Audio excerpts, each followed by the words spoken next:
동해안에서 올해 첫 열대야 현상이 나타났습니다. 강원지방기상청은 지난 10일 저녁부터 11일 아침 6시까지 강릉 지역 최저기온이 25도를 기록했다고 밝혔습니다. 강원특별자치도 출범 1년을 맞았습니다. 반도체 클러스터와 이모빌리티 산업을 중심으로 한 강원 특자도의 미래 산업이 어디까지 왔는지 짚어봤습니다. 강원도 제2청사가 다음 달 개청 1년을 맞습니다. 제2청사는 미래 산업을 발굴하고 지역별 특성화 전략을 마련한다는 계획인데 과제도 적지 않습니다. 강원특별법 특례가 지난 8일부터 시행됐습니다. 오늘은 군사시설 보호구역 등 개발의 걸림돌이었던 각종 규제를 해결할 수 있는 국방 관련 특례를 살펴봅니다.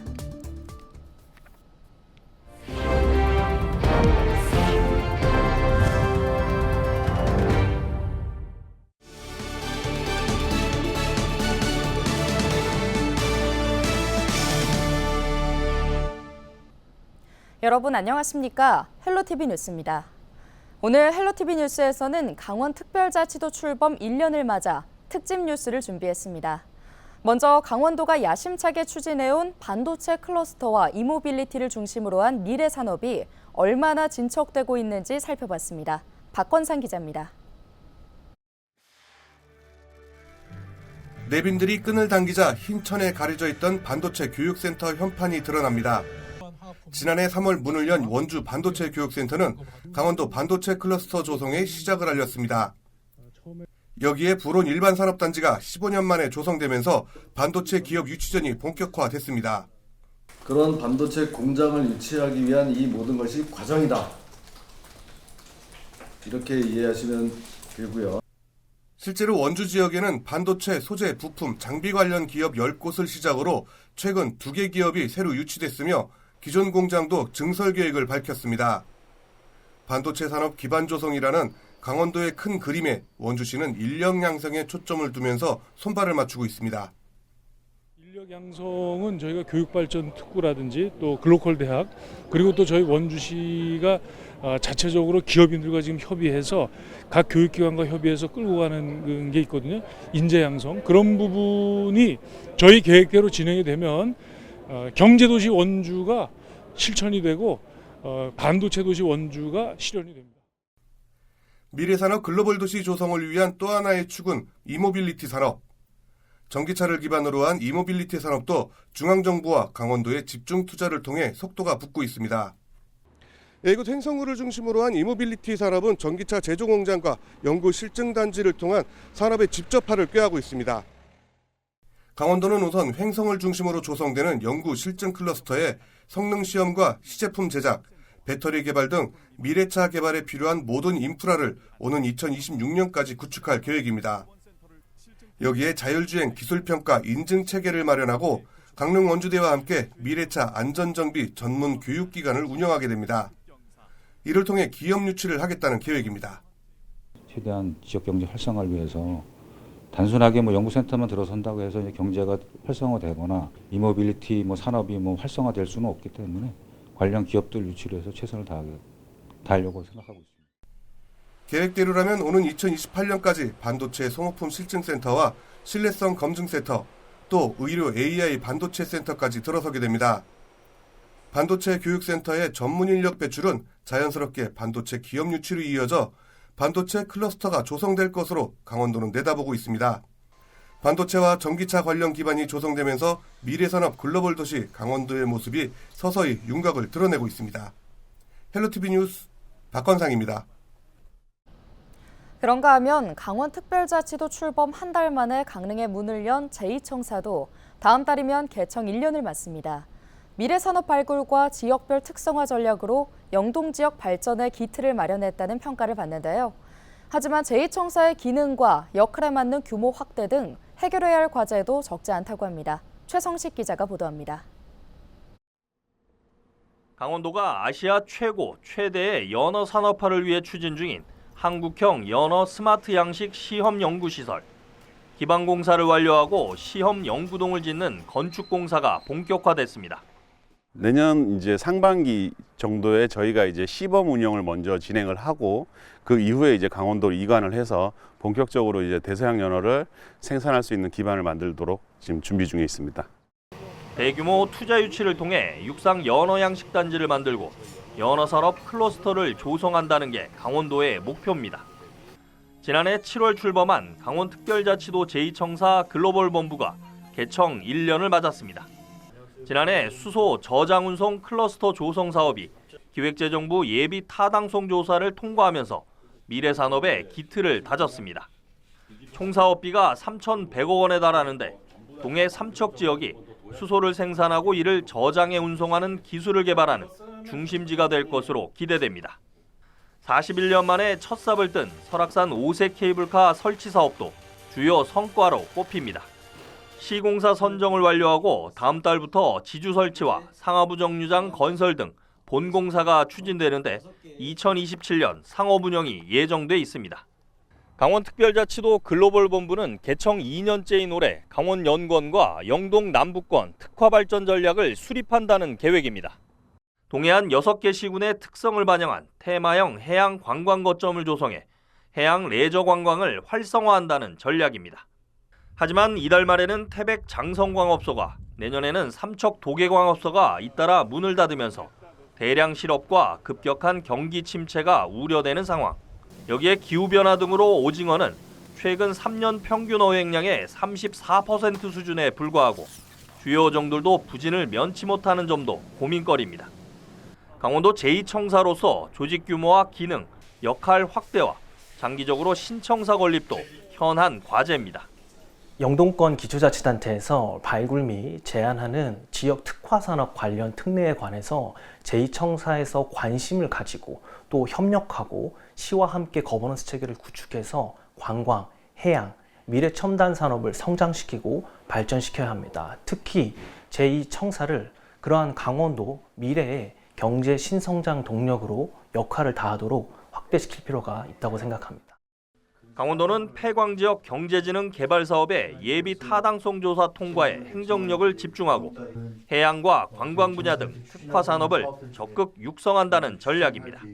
지난 1년 동안 이루어낸 성과들을 바탕으로 해서 사업들을 좀 하나하나 완성시켜 나가는 데 좀 집중할 계획이고요. 그리고 우리 이청사의 기능 확대라든가 또 유산 강화를 위해서 우리 강원특별법의 특례를 반영하는 일, 또 제2글로벌 본부의 그 신청사, 신축 문제 등도 앞으로 차근차근 준비해 나갈 계획입니다.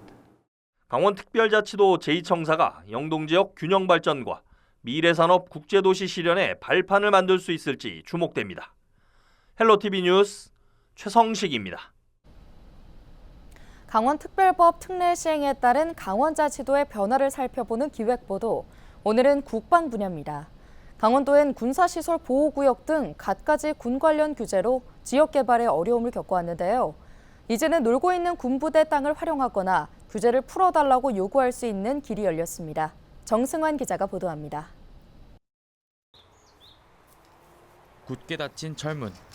안쪽은 오랫동안 사람 손을 타지 않은 듯 잡초만 무성합니다. 춘천 도심 한가운데 있는 옛 군부대 앞입니다. 부대가 떠난 지는 10년이 넘었는데요. 아직까지도 활용 방안을 찾지 못하면서 부대 앞에는 이렇게 건설기계 장비들이 방치돼 있습니다.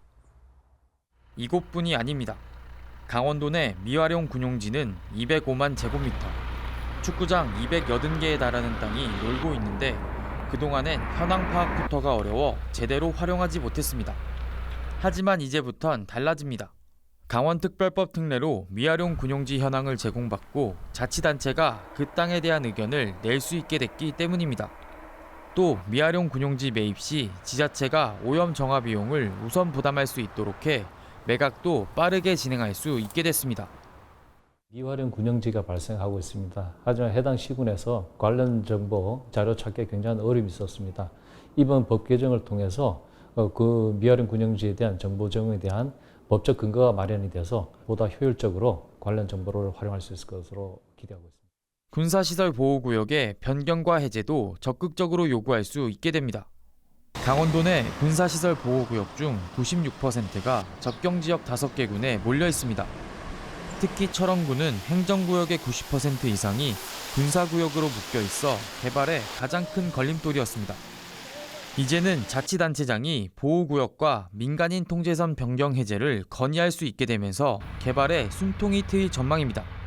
이를 거부할 경우 관할 부대장은 반드시 이유를 제시해야 합니다. 군사시설 보호구역에 대한 지정, 해제 이와 같은 것도 반드시 그 지자체장을 협조하고 하도록 돼 있기 때문에 이런 규제에 대한 것도 훨씬 더 우리 지자체 협조가 이루어질 수밖에 없죠.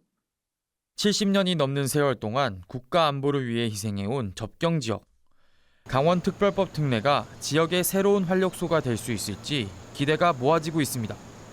헬로티비 뉴스 정승환입니다. 미래산업 글로벌 도시 강원특별자치도. 초여름 더위가 시작된 가운데 동해안에서 올해 첫 열대야 현상이 나타났습니다. 강원지방기상청은 지난 10일 저녁부터 11일 아침 6시까지 강릉 지역 최저기온이 25도를 기록했다고 밝혔는데요. 지난해 동해안에서 열대야가 처음 나타난 건 6월 16일로 올해는 6일 일찍 관측됐습니다.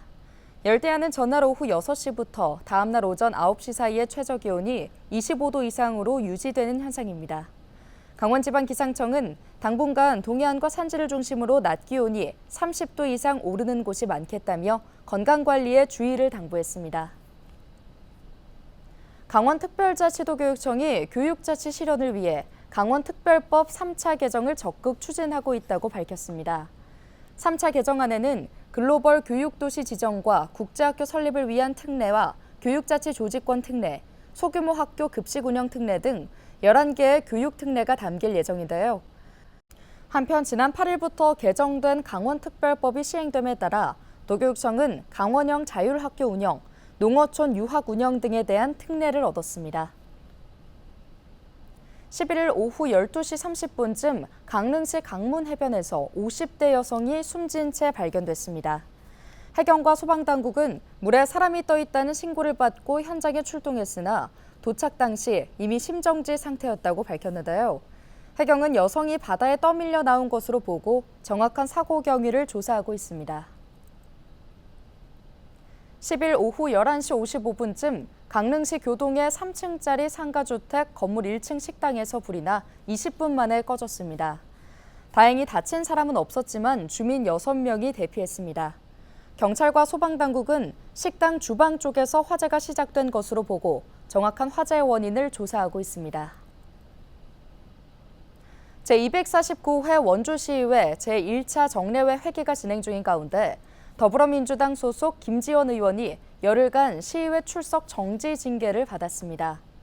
원주시의회 윤리특별위원회는 최근 부정청탁 및 금품 등 수수의 금지에 관한 법률 위반 혐의로 과태료 부과 결정을 받은 김 의원에 대해 지방의원 행동 강령에 따라 심사를 거쳐 이같이 결정했는데요.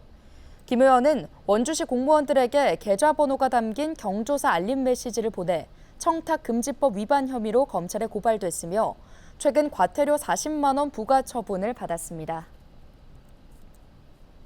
원주시청 공무원 노동조합은 11일 기자회견을 열고 원주시가 노조 비방을 일삼은 내부 직원에 대한 경찰 수사를 방해했다고 주장했습니다.